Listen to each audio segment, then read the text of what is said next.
The views and opinions provided on this show are for informational purposes only and should not be misinterpreted as an offer to buy or sell any securities or to make or consider any investment or course of action. For more information, please go to passiveinvestorshow.com. Hey PI listeners, this is John Fortes. I'm making it a point to speak to as many investors as possible. My goal is to position myself to be a blessing to my network through conversation. How could one be a blessing through conversation? The easy answer is by listening. A simple conversation can open many opportunities and doors. I always ask myself this: what do I have to lose by having one more conversation? Going back to high school, I've connected friends and family in my network to one another, even if it didn't benefit me.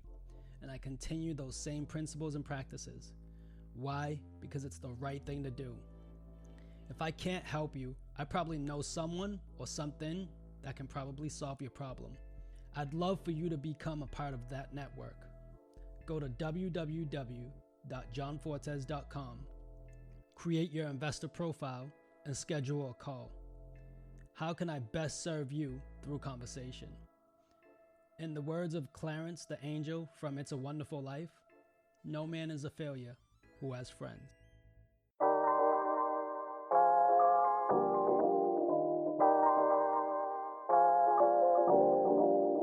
And now, the Passive Investor Show. Here's your host, John Fortes. Welcome, PI listeners, to the Passive Investor Show. I'm the Passive Investor Consultant, John Fortes, your host of the only ranked podcast for passive investors in multifamily syndications and real estate funds. Our goal and purpose of this show is to be a resource to investors and help them master their passive investments by beating inflation 1% at a time. And we're live. This week, we're going to talk about how to learn to take rejection. A major portion of private equity real estate investment firms goes into dealing with rejection because not every deal, every investor is going to jump in. Even though you are sourcing out and marketing to your potential investor base, good investors are typically able to invest in about less than 1% of the deals that they come across. At the same time, anecdotes from many successful founders will tell you that they were rejected by tens of investors before finding one that believed in them. That's just a study. So when you're presenting opportunities in front of investors, you're growing your base to be able to find those 10 to 15 investors for any particular deal that you're trying to raise capital for.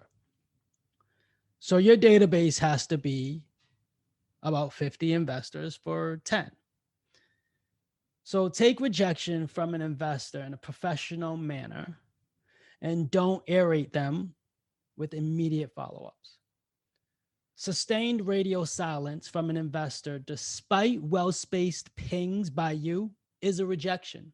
Ask what your venture lacked, and if the investor hasn't shared feedback, keep on plugging the gaps for a few months before going back to them with another opportunity or another investment opportunity, real estate investment opportunity.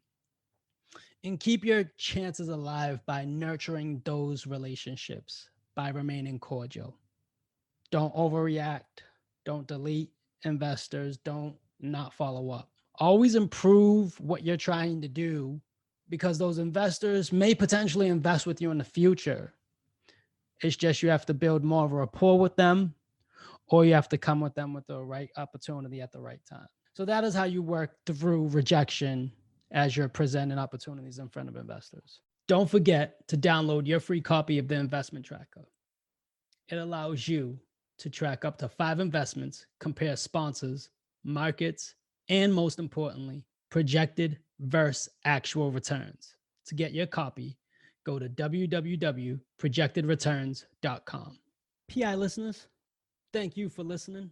As always, we hope this was the best resource for your investment strategy, but also the best use of your time.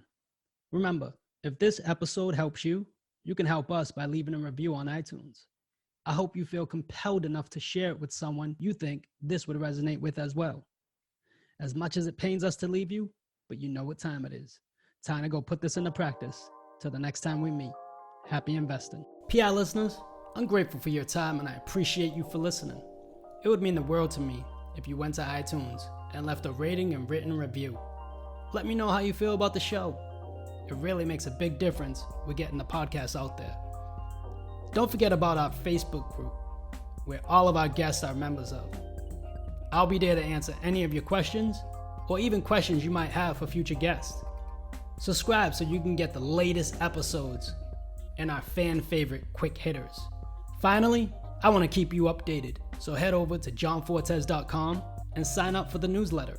If you're interested in partnering with me, sign up on the contact page so you can talk to me directly. I look forward to connecting with you. Happy investing.